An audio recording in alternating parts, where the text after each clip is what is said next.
A small portion of today's video is kindly sponsored by KiwiCo. Well, hey friends, it's Natalie. So glad you stopped by to hang out with me today. We're gonna have a little chat. I've actually put together a list of 10 different things that you can declutter out of your home today. You might have some or all of these items on it. I certainly had all and some when I started out on my own simple living minimalism journey, and I just wanted to share some like high impact things that even if you just worked on one of them this week or this month, it would definitely make a difference in your life. Okay, number one on this list are single use or single function items. There's a reason why I'm starting here in the kitchen. I'm sitting at our kitchen bar, is because you actually find a lot of this sort of thing in the kitchen. These are gadgets and gizmos that promise to make your life easier, but they really only do one thing, and they can take up a lot of precious real estate either on our countertops or in our cupboards. These are things that, well, I guess we're in like a new season of as seen on TV. It's as seen on YouTube or TikTok nowadays, right? But the marketing is so good and you feel like you need this thing to save you time cutting up your zucchini into noodles, and it's the only function of this huge unit that you have to clean little individual intricate parts, when in reality a simple chef's knife could do just as good and also cut a variety of other things. I try to opt for like 2-in-1, 3-in-1 at least for some of like the small appliances that we have. When in doubt, simplify down to the tools or gadgets that can do more than just one thing. By far my most asked question on my decluttering videos is, how do you still have stuff to declutter? Didn't you get rid of like 90% of your stuff? I have a one-word answer for that question. Kids. And what a privilege it is to have kids who are growing and learning and developing, which means they're outgrowing stuff.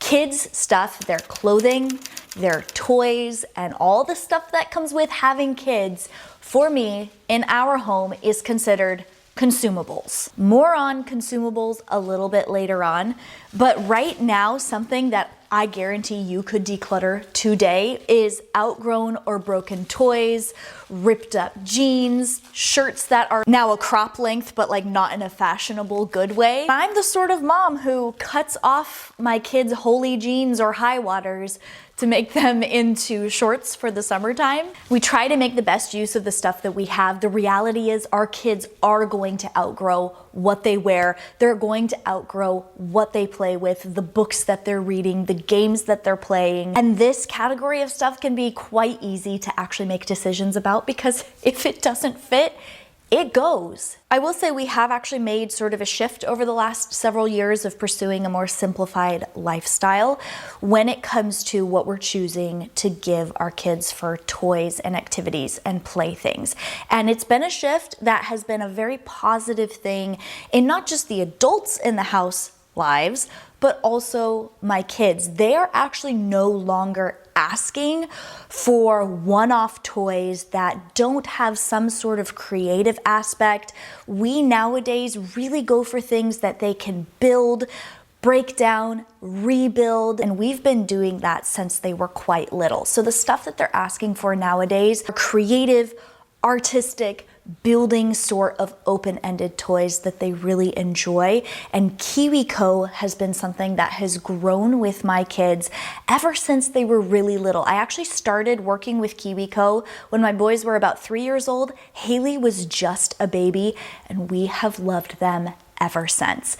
And thanks so much to KiwiCo for sponsoring the next 60 seconds of this video. KiwiCo provides a monthly crate delivered to your door that has fun, engaging, hands-on activities that follow the STEAM model, which stands for Science, Technology, Engineering, Art, and Math. KiwiCo offers a wide range of crates that focus on particular STEAM subjects and go from infant to adult and everyone in between. And as the kids have gotten older, it's been so fun to see the progression of their knowledge and skills as they assemble their projects with easy to follow full color instructions. Haley recently enjoyed engineering a mechanical sweeper kit from the Kiwi line, and my boys loved their Tinker Crate, where they built and electrically wired a spin art machine that has been hours of fun. There are so many things to love about KiwiCo, but my top 2 favorite things. Number 1 is that my kids don't even feel like they're learning. The kits are so engaging. And number 2, we don't deal with my kids actually outgrowing KiwiCo because it's so customizable and it grows with them. Follow the link in my description box. It's kiwico.com/NatalieB and enter code NatalieB for 50% off your first month with KiwiCo. And thanks so much to them for sponsoring that portion of this video. Okay, the next thing on this list of things that you can declutter today, this is probably the easiest one on the list and the one that takes the least amount of agonizing. It is packaging. I come across this a lot of the time here in our pantry, and we all do it, where we will eat down to the very last couple of crackers in a box, and rather than throw away that box of crackers, we just leave it on the shelf, or we'll have a completely empty box of something here that's taking up space, making it look cluttered, and quickly going in and doing an edit of a space like this and taking out extra packaging, empty stuff, stale stuff can make a huge difference in a matter of minutes. We come across this here in the pantry, in our fridge, as well as places where we're using more consumable items like in our schoolroom with craft supplies, school supplies, and stuff like that.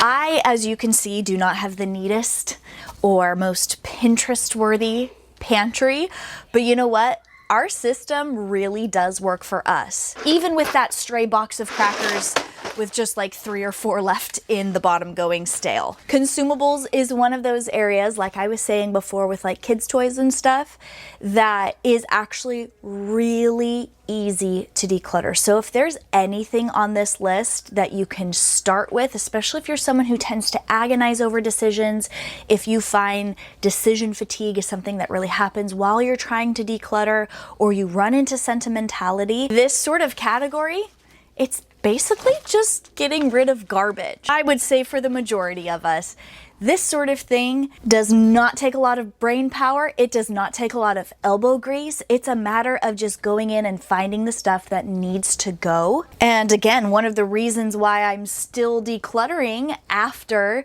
getting rid of close to 90% of our family stuff 4 years ago is that we're still consuming stuff, especially with 3 growing kids.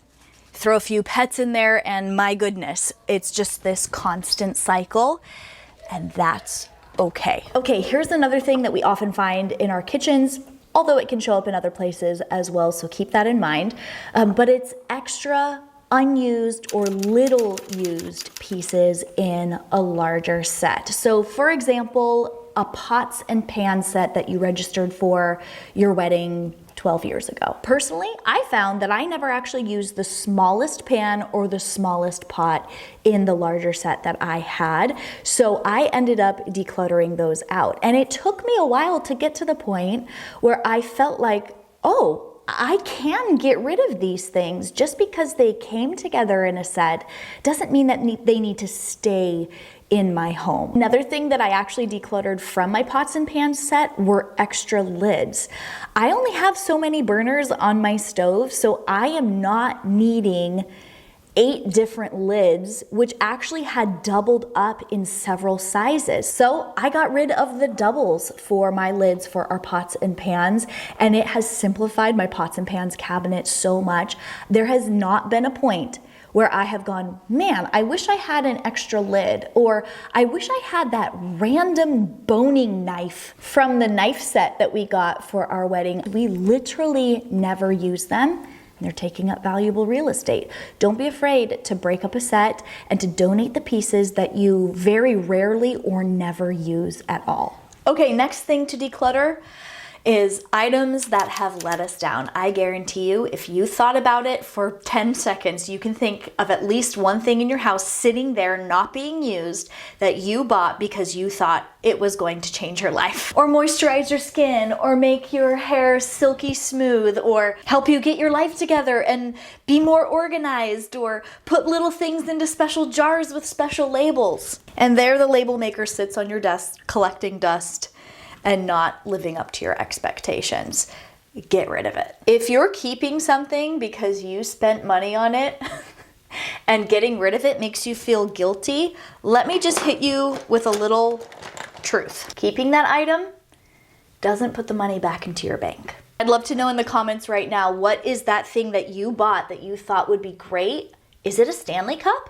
And now it's leaking all over your car when you take a turn too sharp? I'm not here to dog on other brands. You know what? Different strokes for different folks, but that's the whole point. Some things work for us and some things don't.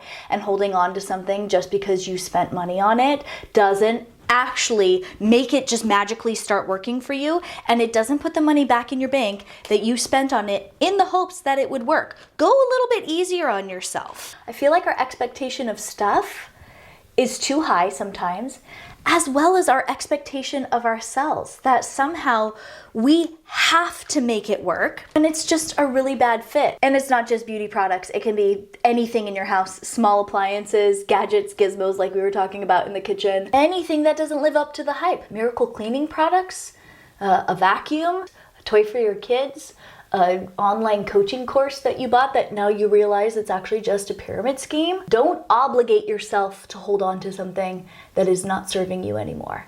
In the words of Elsa, let it go.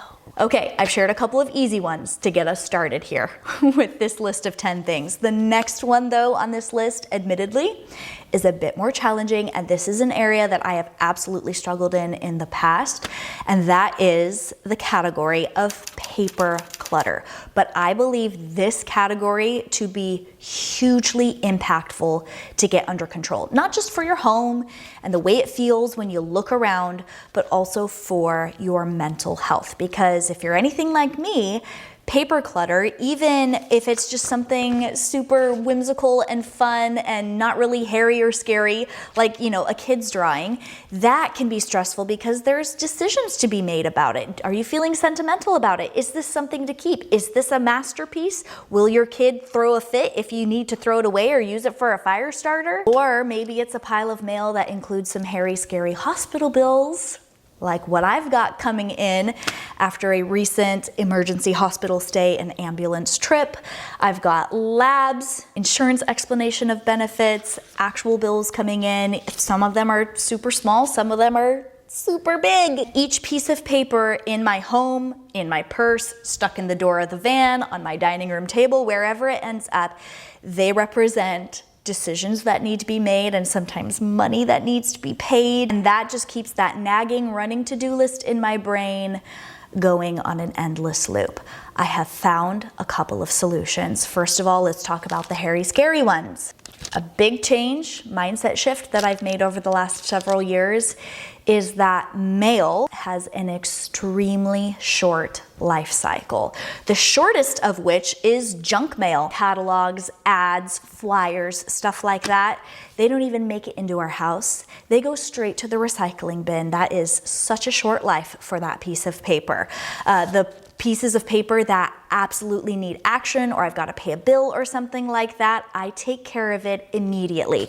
That doesn't necessarily mean that I have the funds to take care of a multi-$1,000 hospital bill or ambulance bill. However, you can log in, go online, set up a payment plan, give the billing department a call, or if you can't afford it right then and there, pay it now. The next thing, little mindset shift or kind of change that I have made actually pertains to kids' paper clutter. And that is the idea that coloring is a verb. You could also insert painting, art projects, crafting, drawing, whatever. It's a verb. This represents the time spent doing it. The highest value of a drawing, painting, craft project, etc. is the time spent doing it, the activity, not the physical item itself. That doesn't mean that we don't keep the ones that our kids actually do want to keep or the masterpieces, but along the way we have sort of adopted this mindset of seeing art projects as the time spent doing them rather than the finished project, the physical item that we keep. And my kids value their art time in such a different and more healthy way because they are not holding white-knuckled to every little scribble and scrap, but rather they're enjoying the time spent on that little scribble and scrap. Along the same vein, another category that you can declutter today is your magazines. Especially as a small business owner, I get random catalogs and magazines sent to me that I never signed up for, and I will go in and unsubscribe with like the little code and stuff that they have on the back if the catalog didn't just get immediately thrown into the recycling bin, because sometimes that happens before I'm even able to unsubscribe. These magazines that come in have such good marketing in them that we feel like we need these items that they're selling to us, and at the end of the day, we have just a bunch of junk in our house that, had we stopped this consumer cycle in its tracks by not even letting that sort of thing into our house in the first place, we would have saved ourselves so much in the way of money, decision making, time spent. It's incredible what the marketing does. Another thing to declutter out of your life, I'll just go straight into the next one here, is text marketing. We all do this, and it's totally okay. You go onto a particular brand's website because there's something that you want or need. They have a little pop-up that says sign up for text messages, save 10 or 20%. We might as well, right? There's nothing wrong with that. You sign up for the text messages, you get that 10% off, and then you are now on the text message list that comes in once every few days or once a week, and it just bogs down your text inbox. It induces you to do impulse purchases. Oh, they're having a 30% off sale on this thing that I never knew existed that I don't actually need. Gotta buy it. You've got FOMO because, hey, act now or this sale's gonna stop. So I've actually chosen to reverse engineer this situation and use it to my advantage when on those extended holiday weekends or Black Friday or what have you, the brands are sending us a barrage of texts. So like we had Memorial Day just a couple of weeks ago. I literally went through everything that I got a text message for, typed back to them the word stop, and that makes it so I don't get any more. I unsubscribed from Woven Nook, Christy Dawn, Better Days, Anthropologie, Packed, Michaels, Old Navy, Quince, Walmart, and the YMCA. So there you go. I mean, that's just a handful, but it's a good reminder because I'm not thinking during the day, oh, I should be unsubscribing from those text messages. It's when I get them in that huge bulk form on holiday weekends where I take that time to intentionally say stop, thanks but no thanks, unsubscribe, and therefore bring less clutter into my house and into my digital space as a result. I think it's safe to say that I have done a lot of decluttering in my life. Not just my stuff, other people's stuff. I've actually gone into friends and family's homes when they've asked for help. And so I've seen a lot of these categories of stuff that we're decluttering out today. And one category that shows up so much, and something that you will most likely find in your house if you get started, is fantasy self items. These are things that we purchase when we're wanting to start a new hobby or a skill. We see someone really successful at doing sourdough starters, and we want to be like that. So we acquire the cheesecloth and the Dutch whisk and the weck jars, all in an attempt to be successful at starting up this new hobby. And I saw, especially in that first round of decluttering that I did with my Messy to Minimal series back in 2020, I saw so much of what I was decluttering was stuff that I got in order to really set myself up for being successful in whatever it was, whatever hobby or new skill that I was pursuing. Here's something that I learned the hard way. Having the right stuff does not guarantee that that hobby or that skill is going to be successful in my life. Having the right jar for my sourdough starter doesn't prevent it from going bad or moldy if I neglect it on my countertop because I'm just too busy or I lose interest in the hobby. So rather than go out and buy a brand new special jar that I saw a homesteading influencer share on her page, I'm going to use the leftover can of spaghetti sauce to see if this thing is even something that I can do. And you know what? If that hobby becomes more and more successful, and it's obviously something that is sustainable for my life and it's something that I continue to do, well then maybe I can upgrade gear or supplies or whatever it is. I am not the sort of minimalist or simple living content creator that will tell you to never try new skills or never take up new hobbies. I am not going to discourage you. I'm not here to dog on that because I really love doing that sort of thing.